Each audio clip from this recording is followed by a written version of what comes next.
Hey guys, it's Maxie here and welcome to another TEW2020 video. It's one of major importance. This is our third All Out pay-per-view and this is one of the ones where we're going to try and get as big a rate as we can. As you can see, we've got the star band selected, we've got a B-list celebrity and 500,000 on a special set. I was wanting to save money but it's all out, you've got to go, no pun intended. All Out. We're on Dish Network, we're on Dish Mexico, we're on Star Choice, and we've actually got a bit of pressure to beat last year's show. We'll jump a wee bit further back in time though. The first ever All Out I done, I got up to 38,000, so that would have been 3 months into the save. Once the game first came out, we scored an 81, with a great match up there between the Young Bucks and Proud and Powerful, and our main event was Jon Moxley defeating Brodie Lee for the AEW World title before Pac decided to attack him. Last year's we saw up to 54,000 in attendance, 87 rated show, and the main event for that was Pac defeating Hangman Page to win the AEW World Championship. Also with Darby Allin versus Kenny Omega, Proud and Powerful versus the Young Bucks, and Cody versus Rey Fenix, just to name a few. So it's crazy as well about looking at that. I think that was Peyton Royce's debut, obviously now Cassie Lee, we had Shayna at that point with Nikki Storm, pretty much already for 2 years now. It's crazy. That'll be tough to beat. We'll try, but it's all down to, of course, Kenny Omega and Andrade trying to beat that. That is getting smashed. We're aiming for over 70,000 this time, and we're at the MetLife Stadium. So pressure's on. We have only 2 minutes of the pre-show missing, 2 Battle Royals and another matchup, and a full 5-hour show. Full, because I gave matches as much time as they want. I think it's like 85% matches, 15% segments, just to give as much people opportunity to shine on the big stage. We also had a few that weren't too happy putting people over, but thankfully talked to Worker and they were happy to do a one-time promise to put certain people over. So sit back, buckle up, because we are about to go all in. Let's do it. So just to confirm, 26 segments, 5 pre-show segments, we are over 30 segments for All Out in front of 74,498 fans at MetLife Stadium.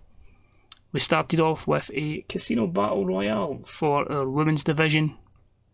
In this matchup, I was happy to give the winner a future chance at the AEW Women's Championship, and such participants as Abaddon, Anna Jay, a debuting Candice LeRae, Evie, Hana Kimura, Hikaru Shida, Jamie Hayter, Camille, Chris Statlander, Lexi, Maki Ito, Maria Manic, Natty Neidhart, Penelope Ford, Priscilla Kelly, Riho, Shotzi Blackheart, Ty Conti and Toni Storm participating.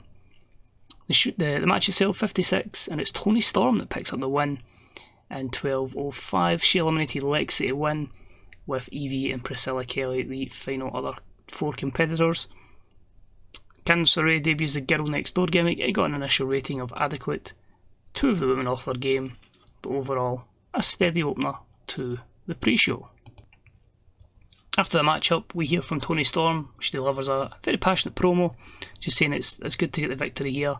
She's looking forward to getting that title shot, and she says she doesn't know what the future holds apart from that title shot, because obviously the brands are going to get switched up a little bit. But at 64, AEW, it's Tony time. We then had a trios match, and it was a pre-show bout that had good wrestling and a decent reaction from the crowd, as Will Ospreay, Samoa Joe and Johnny Gargano defeated Uprising's Wardlow and Private Party in 12:21, when Will Ospreay pinned Mark Quinn with a Stormbreaker. 81, some solid work here. It probably shows how stacked the card is, the fact this got bumped to the pre-show, but I felt like Private Party can take the loss, and it gives Ospreay, Joe and Gargano something to build on. And we then moved on to the men's Casino Battle Royale. The winner also received a championship match of their choosing, and we had some surprise entries here. So in this one we had on loan from MLW, we had Alex Hammerstone, we had Brian Cage, Chad Betts, Claudio Castagnoli, Humberto Garza, Jack Evans, Jeff Cobb from our AEW Japan show, Jeff Hardy, Jungle Boy, Killer Cross, Kyle O'Reilly, Luchasaurus, Matt Hardy, Minoru Suzuki from our AEW Japan brand, Orange Cassidy, Roderick Strong, a surprise appearance from Tony Nese on a one-off loan from PWG, I want to say, Tyler Bay, Our Nation, and Will Hobbs. So 20 minutes and 18 was the length of the match, and it was Jungle Boy that picked up the win. Final four here were Jeff Cobb, Orange Cassidy, and Killer Cross, with Jeff Cobb being the final elimination and Brian Cage getting the most eliminations. Jeff Cobb debuted a badass gimmick, it was great. A few guys off their game and a little bit stale, but a very stellar 74. And then the pre-show, Jurassic Express Celebrate. So a wee celebration angle between Jungle Boy, Luchasaurus and Marco Stunt to give the crowd a bit of cheer before we begin the hype package for All Out 2022.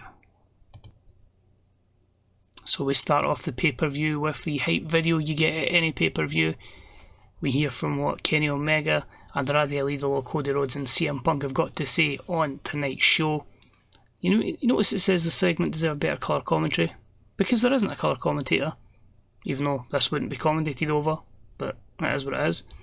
93, obviously, in this, Morrow does it on his own because Don Callis is working with Impact. Shame that he was missing out on this, but just basically Kenny saying, best bout machine, he's going to do what he can to ensure that the EVPs keep the World Championship. Andrade says it's his destiny, he's going to prove he's the best wrestler in the world. Cody Rhodes just smirks and said CM Punk's been out of wrestling for how long? I've been having world class matches after night. CM Punk is not on my level, and I will prove that here tonight with a victory. And Punk just says, one last run, time to shut up the mouth of Cody Rhodes, and for the first time in about a decade, let's have some fun in wrestling. So a great way to start the show. Let's get ready for our opening contest, a 10-way matchup for the first ever AEW champion. So that championship match was decent. And as you can see here, a lot of surprise entries. We actually, over the course of this show, utilised our relationships with various companies to bring people in on one-off appearances. There's a major one we've got later on, who we've got on loan from MLW, which, how they even ended up in MLW in the first place, bonkers. I could have made it even more unrealistic and just signed John Cena, but we need a wee bit element of realism. But anyway, X Championship was a decent matchup, and I had El Phantasmo defeat Brian Pillman Jr., Dragon Lee, Leo Rush, Bandido, Pac, Samurai Del Sol, Garza Jr., Flamita, and Zack Sabre Jr. in 1801 when El Phantasmo defeated Samurai Del Sol with a greetings from Camwood Park. El Phantasmo wins the X Championship. So 67, it could have been even better. Dragon Lee was not happy with not winning, despite this being a one-off loan appearance. So I had to keep him strong. But I felt put it on El Phantasmo. He's someone that's over in AEW Japan, so he can have good matches over there. That's where I've got Zack Sabre Jr. on a handshake deal, so I strictly just use him in Japan, because obviously if he was in the US he would just get wasted. But it means as well, with El Phantasmo being on that brand, it does mean a lot of guys can go over and work in that brand, and then at pay-per-views other folk can get opportunities as well. So I'm really thinking I can open up some matches and give me a championship over in that AEW Japan brand. Well, we have it. Next up we had the AEW Women's Tag Team Championships on the line, and it was about the terrible wrestling and non-existent crowd heat, and the team of We Live to Riot, Giovanna Daddio and Heidi Lovelace, have won the championships, defeating Saraya and Tenille Dashwood, Chelsea Green and Diona Purrazzo from the Fashion Empire, and Fight Camp in the form of Daria Bernardo and Layla Hirsch in 1406 in this elimination match. The Fashion Empire went first, then it was Fight Camp, and then finally it was Saraya and Tenille. Saraya head and shoulders above the rest in ring work. I felt like here, obviously it's been quite a short run for Fight Camp, but I just feel we need to have those good feeling moments at these pay-per-views, and the fact that Liv and Heidi finally get that is what I was looking for here, so delighted with that. And yeah, absolutely delighted. And it had a wee bit as well where they have a wee moment, they have a wee cry together, a wee celebration, the crowd goes wild for them, and that was a 46 rating, so delighted with that. Next we had the matchup for the AEW Live Championship, and it was a good matchup that saw Walter defeat Rey Mysterio, Sammy Guevara, El Generico, and the 2 extra entries were Lance Archer and Shinsuke Nakamura. In 14:58, when Walter pinned Rey Mysterio with a Golden Bomb. Walter makes the 3rd defence of the AEW Live Championship in a 79 rated matchup. There was a temptation to take the belt off Walter and put it on Sammy Guevara, but I just feel like we've got to make him dominant, and if he can walk through people like this, we can continue to build Walter up as an absolute machine. So that's the plan, and a strong 78 performance from the champ. We then had that matchup between the Young Bucks and the Good Brothers. Great wrestling, good heat, and the Young Bucks pick up the win in 14:28 with Matt Jackson pinning Doc Gallows with a Meltzer driver. A 74, because there is a wee bit of difference in terms of overness between the two, and you can see there clearly a 96 for Nick Jackson, 88 for Matt, plays the 74 of Anderson and 68 of Gallows, but pretty decent, and the Young Bucks get the revenge over their older friends. Next up was a match for the AEW Tag Team Championships, which had good wrestling and a decent reaction from the crowd, as Proud and Powerful defeated the Dark Order in 13:53 when Santana pinned Evil Uno. I felt like this one was too early to take the belts off of Proud and Powerful, especially the long route they went to the belts, and it gives the Dark Order a kinda, we were so close, can we get there, but delighted with that, a 79, you can see the difference in performances there. Next up, we had a good matchup, and it saw Kairi Hojo defeat Ashley in 25:11 by pinfall with a quick roll-up when she caught Ashley off guard. It's the 2nd defence of the AEW Women's Championship, and a 74 rated matchup between the two. So okay, not the greatest. Ashley was initially reluctant. She was one of the ones I had to talk to and say, hey, can you put her over?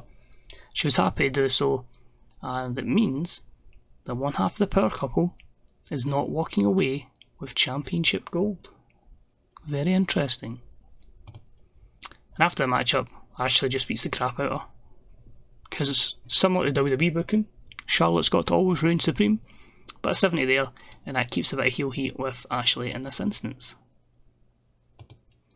I then had the Coffin Match, or the Casket Match, and it was a superb matchup that saw Absolute Ricky Starks defeat Darby Allin in a casket match in 17:51 when Darby Allin was trapped because of interference from MJF. So MJF does get a bit of revenge that Darby Allin has been put in the casket, and that is a 73 rated segment.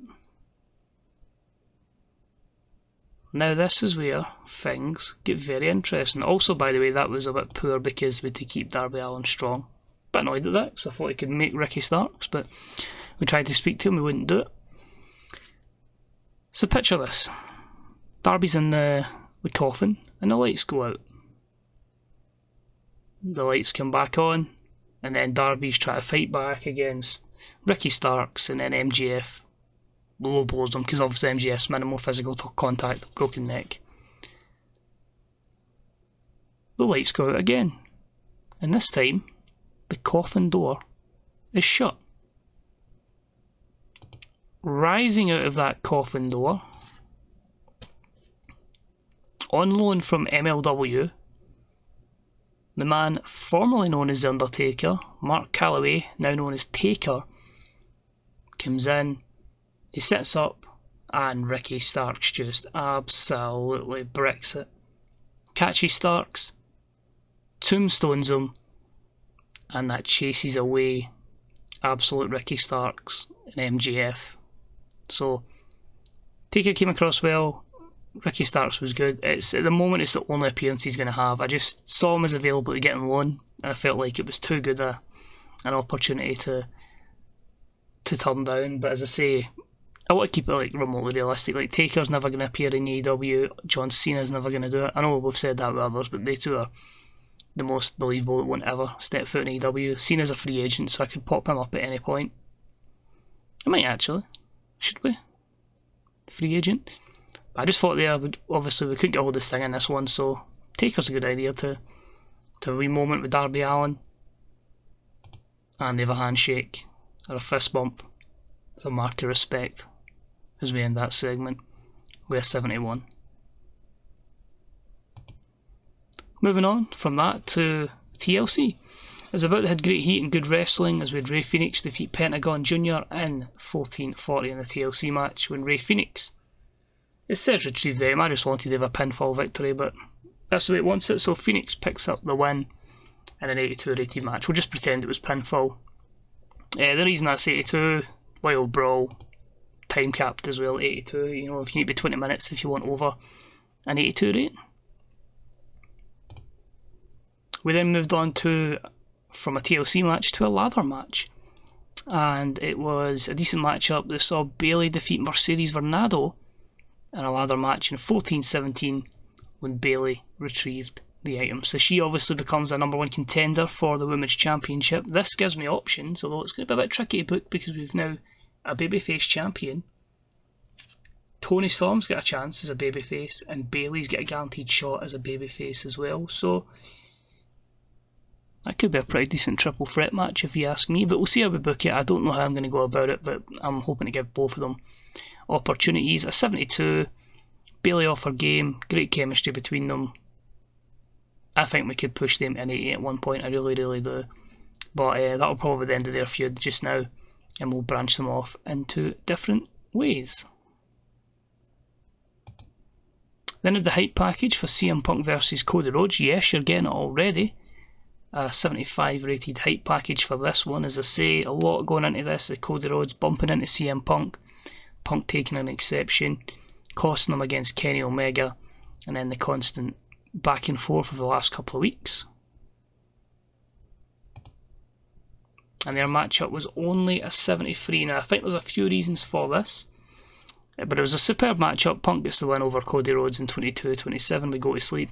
It's his first proper pay-per-view match back. He's not going to lose. It's as simple as that. You've got to book him as a winner. So negatives here, we had to keep Cody strong to keep him happy. I made it storytelling, so that'll obviously take a few points off. And the big one, the lack of colour commentator, because it was just Miro Ronaldo on his own. So just for that one match, we don't have that. So I'm going to look at that when CM Punk's in matches to have replacements set up. But yeah, Punk's back on the booth for the next segment. But a good win there for CM Punk. That's why it was placed a wee bit further on the card as well. Next up, I had a bout that had superb wrestling and great heat.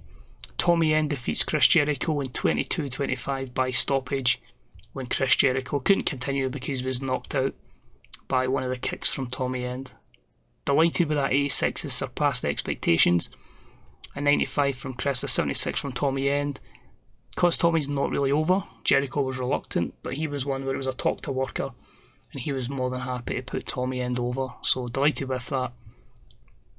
And after it we get a wee segment where Jericho's been stretchered out, and Tommy End is mocking him, saying, "Look what I've done to you, I told you this was going to happen, never ever come back here, you're just going to put your body in harm's way." So 84, I'm hoping that can help Tommy End going forward and he's not pop-capped. I then had the cage match, and I think that would have been sensational, but with an injury, which has hampered the match rating. Exceptional matchup. Miro gets the win over Hangman in the cage match in 23-10 with game over by submission. He wins the TNT Championship. 72. Miro sustains a wrist sprain. 81 for Miro, 92 for Hangman. I think this would have been mega. The fact it says exceptional matchup. What I find crazy as well, exceptional matchup gets a 72, and I've had like poor matches get 69. It's very inconsistent, but the injuries obviously affected that. But Miro is your TNT champion. That shouldn't affect him in terms of actually wrestling. And Miro celebrates after 1085, so I think he's had a good boost to his pop, which is good to see. We then had a hype package with Sir Brody Lee alongside Alex Reynolds and John Silver. He says, "This is your opportunity. The Dark Order failed earlier on. They were unlucky, but this is your moment. This is your chance to shine. Take it." And the trios match was poor. I saw the New Age Horsemen, AJ Styles, Ace Austin and Pete Dunne defeat Prince Devitt in Top Flight and defeat Sir Brody Lee and the Recruitment Specialists in 1352. Brody and Silver Reynolds went first, and then it was Prince Devitt and Top Flight, meaning that the New Age Horsemen make their third defence of the Trios Championship. So a 64. I'll be honest, the plan was to put the belt on Brody and the recruitment specialist, but Ace Austin was furious, despite the fact I had Sir Brody Lee pinning Dante Martin. But again, I wasn't going to dominate and really hamper the match rate, and it's cool. It keeps the heat on Cody's stable if they're still champions, and it means I need to have a challenge to myself to really get Silver and Reynolds out of ice cold momentum and push on from here. But still cool to get Top Flight straight into a pay-per-view with Prince Devitt, give him the opportunity. But it's now time for your co-main event of the evening, which delivers a very solid 80. It was a good matchup, and it saw Jon Moxley and Thunder Rosa defeat Adam Cole and Dr. Britt Baker D.M.D. in 22:56 when Thunder Rosa pinned Britt Baker with a reverse DDT. Meaning your new mixed tag team champions going forward are Jon Moxley and Thunder Rosa. 80, delighted with that. As I say, the men have great performances. Britt now getting into the 60s is good, and hopefully a win in this kind of occasion can really help Thunder Rosa get over. So delighted with that one. Pressure is on our main event now. The wee celebration for Mox and Thunder Rosa gets a 70. I'm nervous for this one.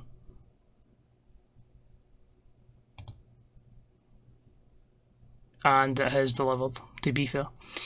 In a bout that had superb wrestling and great heat, Kenny Omega defeats Andrade El Idolo in 29:10 with a one-winged angel. Kenny Omega makes defence number 2 of the AEW World title. Despite their overness, both of them's 82 to 78, so it wasn't the biggest, but they bring 88 and 87 performances. They give us a 93, which is fantastic, delighted with that. And it really, there was the temptation to put the belt on Andrade, but I just feel it's still early for Kenny's title reign, and we can use the frustration of Andrade and Ashley going forward. I went the show with a Kenny celebration, which brings us an 83. Now we've got a few boosts on. I don't quite think we'll get a 100, but we might see a high 90, a low 90 score, for this pay-per-view itself. I obviously miscalculated boosts. That's probably our second highest show. I think Revolution's 98 was the highest.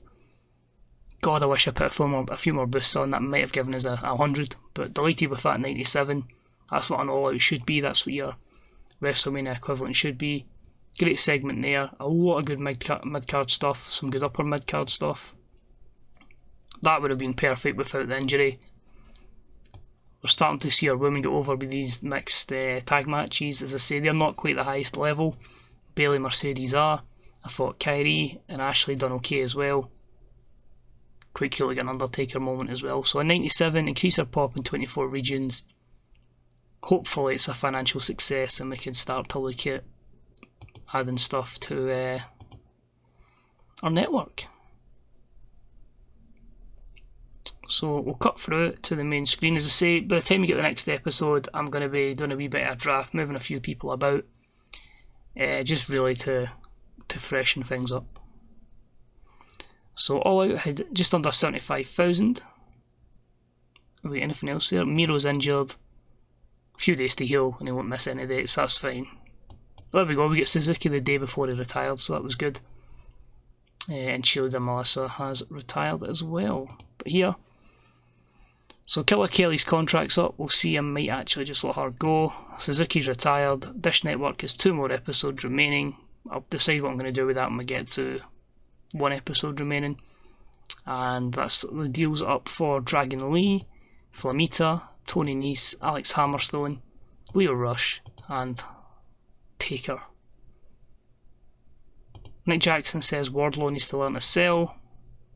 All Out importance is now highly regarded, so that's good. That's going to be even bigger next year. Viewing figures was 2.6 million, a buy rate of 5.25. So I'm just going to quickly skip one day to the Monday because I want to see what our financial position is going into this, and that'll give us a live reaction of where we're at in terms of finance. Small database, so it's really going to be quick doing month to month. Tyler Breeze getting a new contract. I thought they were going to let him go. I was actually going to think about pinching him as a free agent, but well.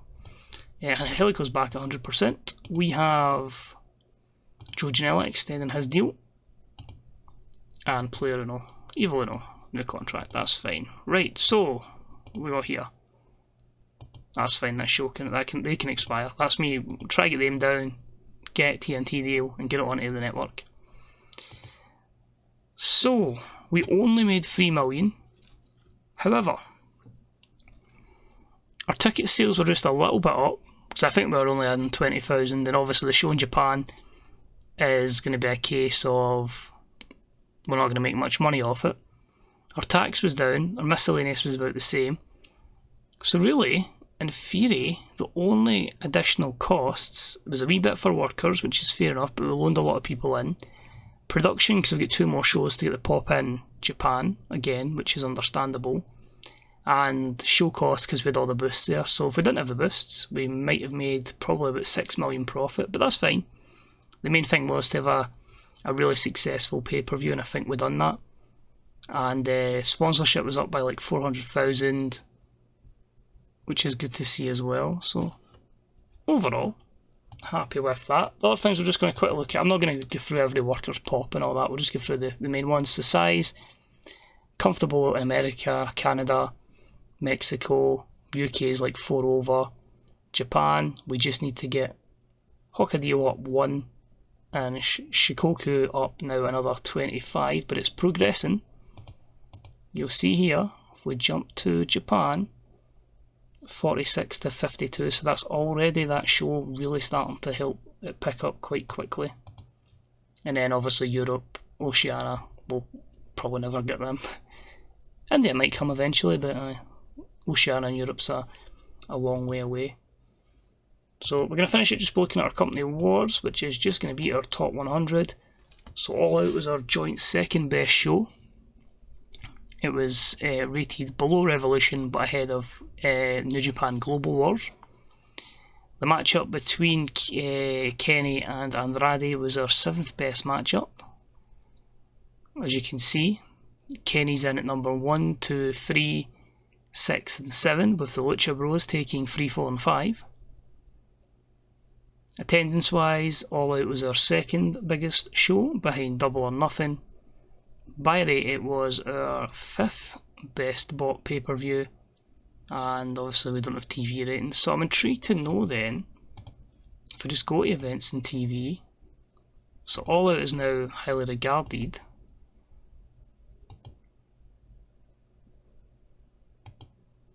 and Double or Nothing is above average, so that means that'll be our highest one, and Double or Nothing will be the 2nd biggest one. But you can see there, look at the difference, 44,081 for our 2 Double or Nothings, because obviously that was the end of year 1 and the end of year 2, because we started in June with Blood and Guts, so you can see that the progression, probably about 20 odd thousand a time.